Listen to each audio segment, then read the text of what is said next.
So, Marius, at last I find you.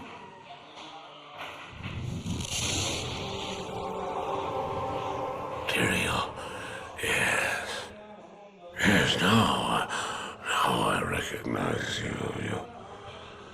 I should have known you'd travel in disguise. They're always watching. I've been searching for you for a long time, Marius. I was rather beginning to think you didn't want to be found. Oh, forgive me, Tyrael, please. It wasn't my fault. Not your fault. Tell me, Marius, how was it not your fault? The Wanderer. Yes, it was the Wanderer. My days at the Rogue Citadel seemed so long ago. I sought refuge from my memories in the company of other outcasts, high in the mountains past the Eastern Gate.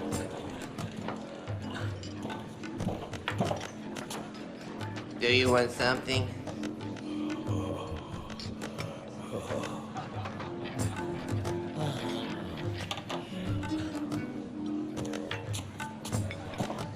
Oh, I fought sleep for days at a time. For when I dreamt, the memories would return. Memories of the monastery and the evil which had claimed it. Dreams, memories. I couldn't tell the difference anymore.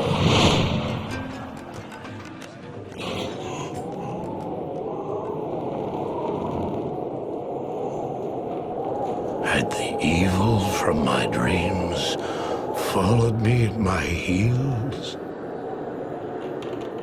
How had he found me here? How could this broken shell of a man, barely able to carry the weight of his own sword, be the burning terror which drove me to hide here?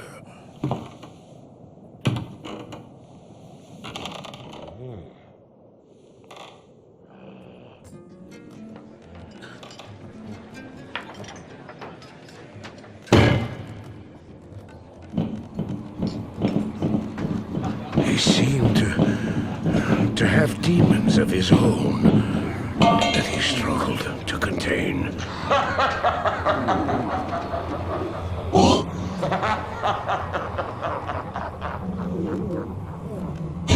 And he was losing.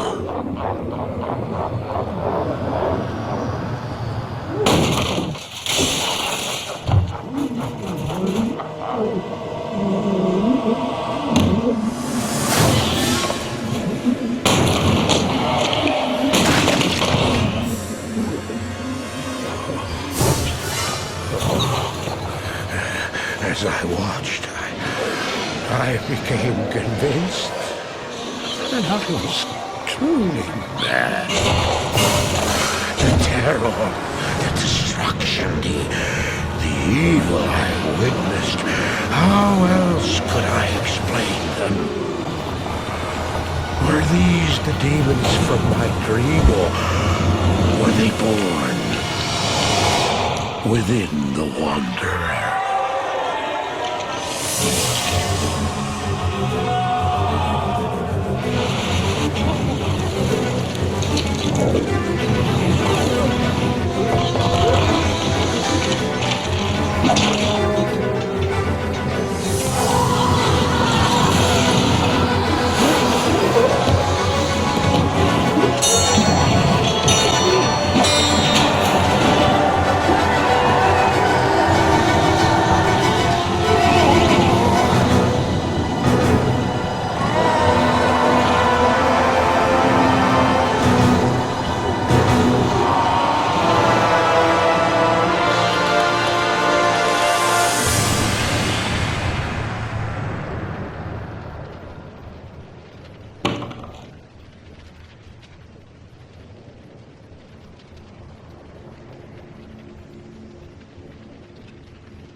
Why did I follow him? I don't know. Why do things happen as they do in dreams? All I know is that when he beckoned, I had to follow him. And from that moment, we traveled together east.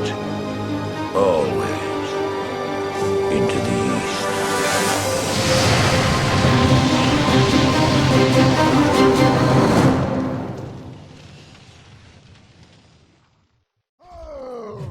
Hey everybody, this is Alzorath, and welcome to Diablo 2 and the Adventures of Cinnamon Sparkle. Yeah, I can't put sparkles on there, otherwise it would be Cinnamon Sparkles and I'd even have a space in there.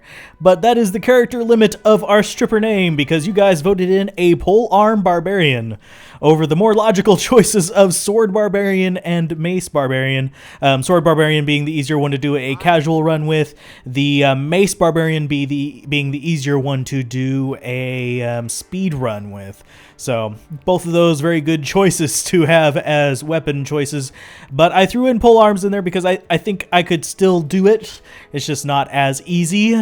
We're going to be saving up money just so we can get some of these polearms like these starting off, and we're going to be looking at things that boost our minimum damage and provide some elemental damage. That's going to be essential to us actually being able to beat the game. We do have plenty of options of skills and stuff like that. We obviously will not be taking dual wielding skills because they won't do crap for us. But we may show that off another time. It's not too hard to switch skills up and do different barbarians, and I will probably save my reset points just for that. But I'm going to start out Pole Barbarian. I'm going to try to go through the entire game as Pole Barbarian, and Cinnamon Sparkle seemed like a good stripper name or pole dancer name for me. And I absolutely forgot something very important. Players set to 8. We're definitely going to need that on this one simply because, frankly, we need the experience. Early on, we're going to need the extra levels just to guarantee we have enough life to get through all of this. We are going to be prone to getting overwhelmed. As you can see, I'm getting overwhelmed right here as well just by little fallens. They just swarm in on you and they're able to just take you out like that. But we are getting decent experience from them right now on players 8, so I'm going to kill them. We will be possibly using the strangling gas potions for something in the future, so I'm going to hold on to them. They might be a good kind of like backup damage source for us, sadly. I can't believe I'm going to be considering using potions for that at least.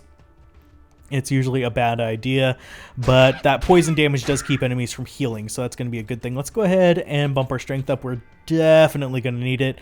A lot of strength and dexterity required for this particular build, just because of the weapon choice that we have. Ooh, and there's an experience shrine. I should probably grab that before killing those guys. There we go. Have we found another, let's see, I think it's, yeah, there we are. No, we haven't found another weapon to use. Dagger does not count as another weapon because it's just kind of crap for us. I'll take the fulminating potion as well. Let's kill this zombie.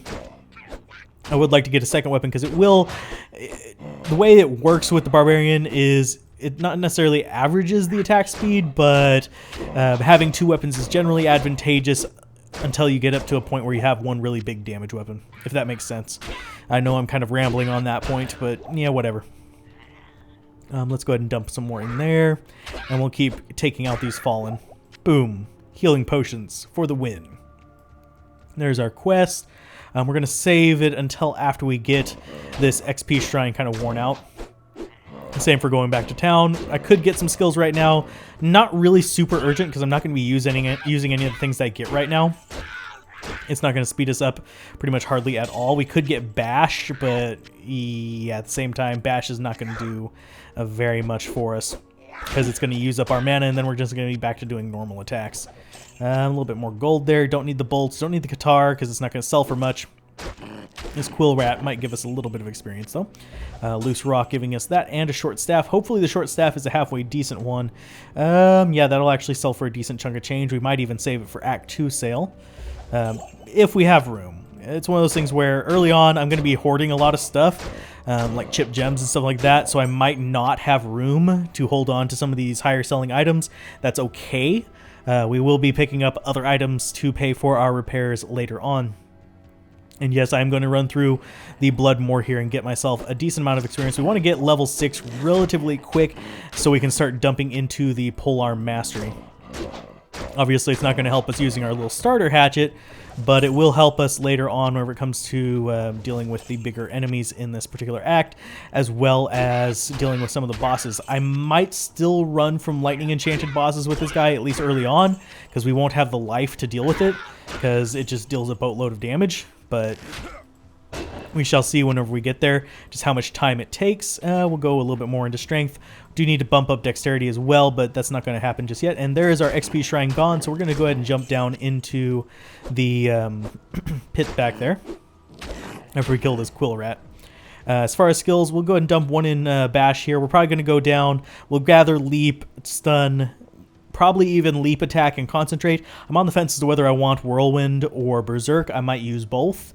But other than that, we're just going to be sticking with a fairly bog standard barbarian build here. Let's go ahead and throw bash on our alt there.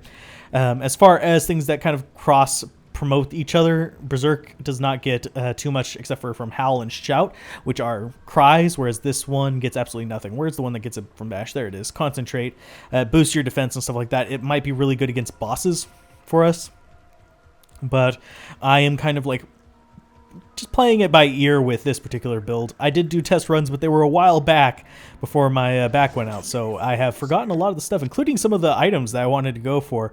Obviously, we're going to be using gems to make magical socketed weapons. That way we can put sapphires in them, so sapphires are going to be fairly high priority to me. Sapphires and emeralds, possibly even some runes if we get the right rune drops. I'll throw them in there as well. Not going for rune words, but more for just for their abilities. Damage over time being a very important thing for this particular build because of our low minimum damage. That is one big disadvantage of polearms. I'm hoping to actually find a polearm. I don't want to spend money on it, but it's not going to be a huge setback if we do have to just spend money on a half-decent polearm from Charcy.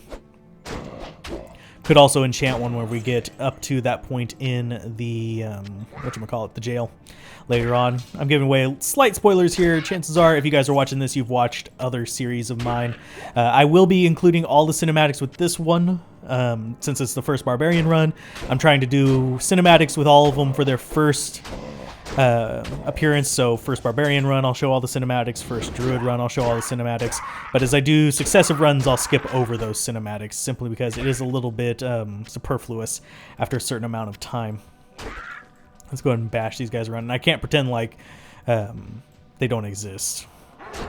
So there we go. Gargantuan Beast, you are going to take forever to fell, aren't you? There you go. There's a bash to you. Smash you into a wall. Grab a dead rogue. Fulminating Potion we'll take. What do you have? Ooh, there's another one over there. Let's take the Healing Potion. What are we looking like inventory-wise? We are looking a little full. Bash does a decent amount of damage, as you can see. Boom. But it eats up a good chunk of our mana as well. So we don't want to like really go for that hardcore. Let's actually go back to town real quick.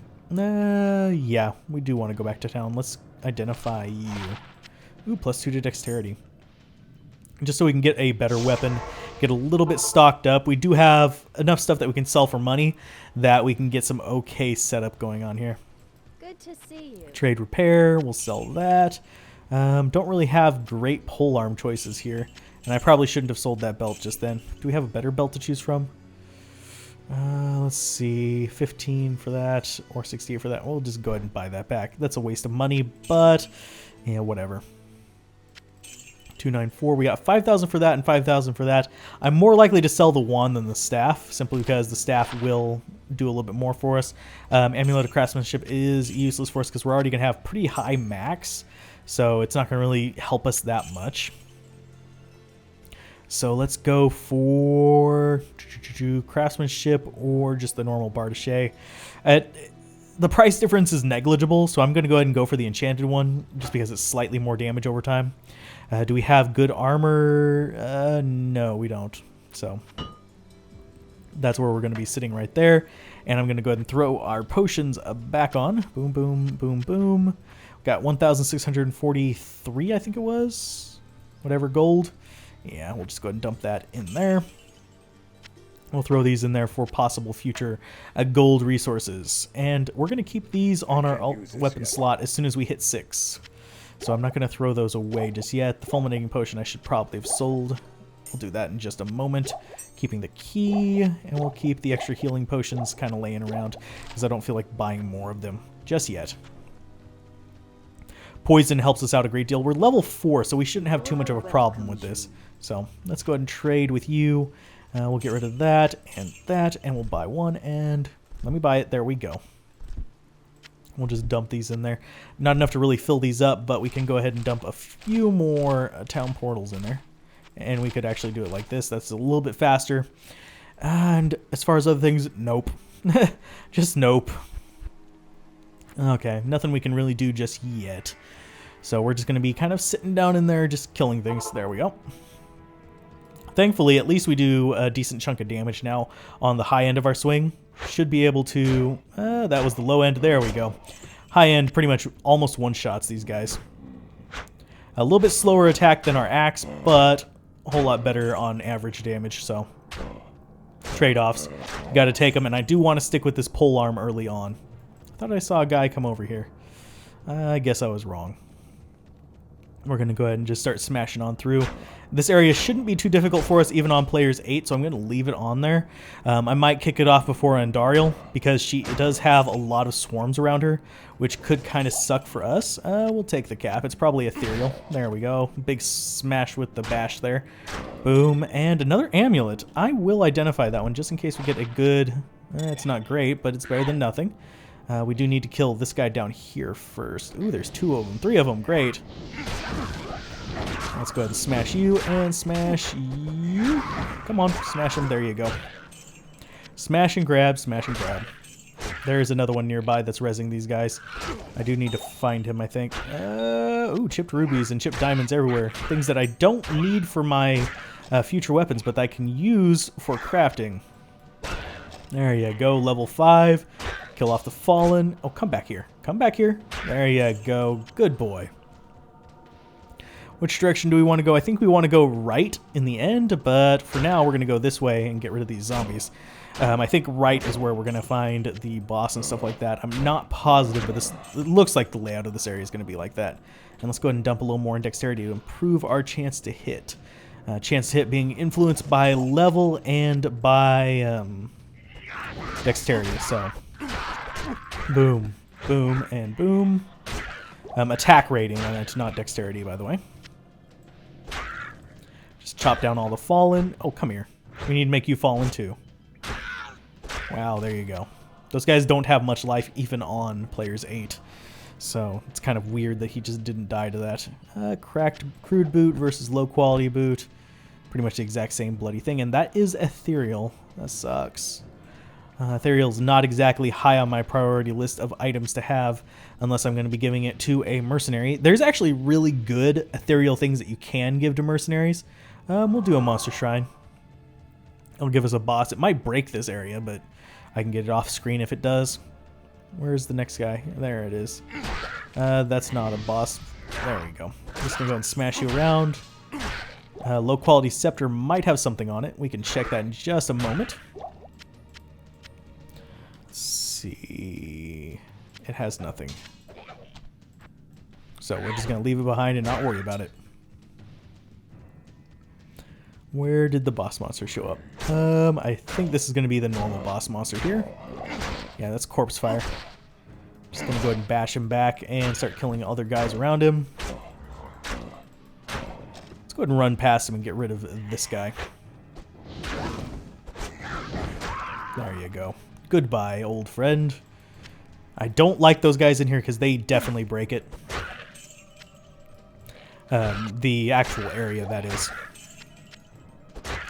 By breaking it, I think I demonstrated that back in the assassin one, where if the fallen shaman actually resurrects somebody and the count is at a certain amount, it'll bug out and you can never find the last one because the last one is actually the resurrected guy that is dead, but... Oh, that guy healed up. Okay, we'll just chop away at you like this. There you go. Boom, boom. Hey. Ow. No. Bad enemy. We get a magic short sword off of that, which kind of sucks. We are level 6 now, so let's go ahead and bump that into dexterity, and I will start putting into polearm mastery. We'll get... We want battle commands, so I don't really need to go through the rest of those. We'll get Shout, and we will get the Leap ability, and that's pretty much all of our skill points there. Future skill points we'll just dump into the lovely... I can't carry anymore. Are you really that full? Yes, you are. We'll throw that on. Get rid of that. But... Quest log. One monster left. You should be the last one then. There you go. Guess we didn't get that monster shrine to trigger on anything. But, I lost my train of thought right there. The rogues are safe for the moment. Not entirely sure where I was going with it. My apologies. But, yeah, I completely flaked. We'll just be dumping points into the polearms and stuff like that. Oh, if only this was being streamed, which I actually think I might stream some runs of Diablo 2, like on my days off or something like that, in the future. If you guys are interested in that, give me a holler, and I will start doing that as well.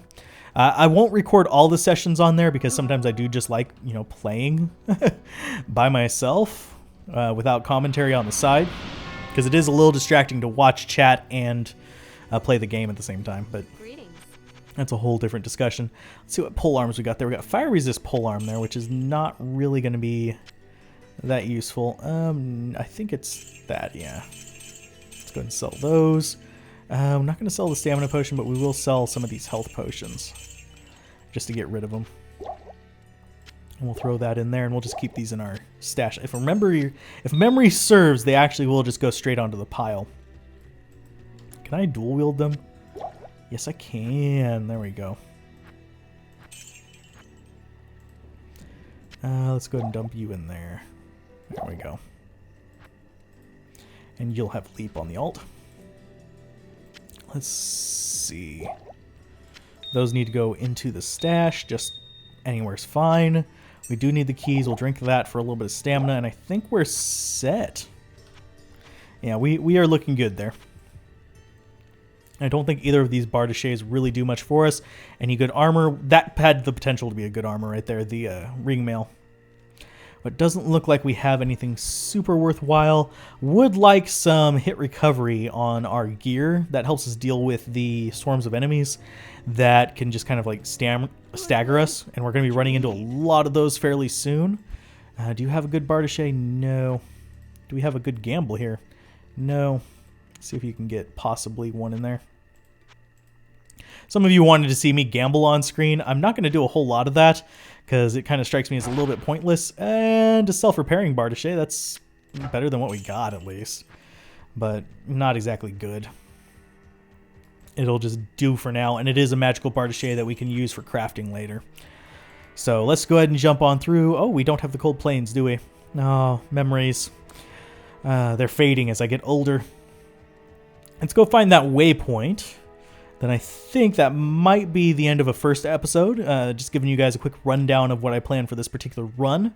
It is going to be a little bit slow of a run, but we should be able to get through these things without too much trouble. I'm feeling some of the masochists in my viewer pool were the ones who decided polearm. Because they want to see me suffer. Yeah, these guys, not so much of a problem. But at least Bardichets have the potential to hit very, very, very hard. Polearms in general do. They're pretty much the core weapon for like low minimum damage with high max. And if you could die, that would be absolutely beautiful there. There you go, Quill Rats. These guys not giving it enough experience to really justify the kind of distraction I'm getting here from them. Come on, stabby, stabby. There you go. That was an example of one damage hit.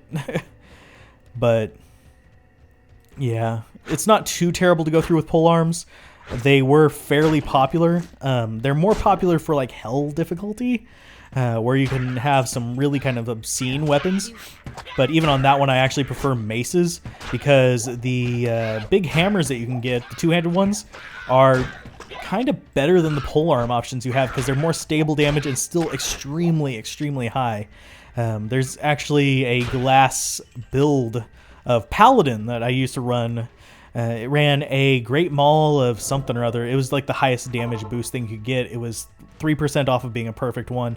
And yeah, it was just all kinds of nasty, and he would charge in for like 5-digit damage on a swing, which in Diablo 2 terms is a boatload.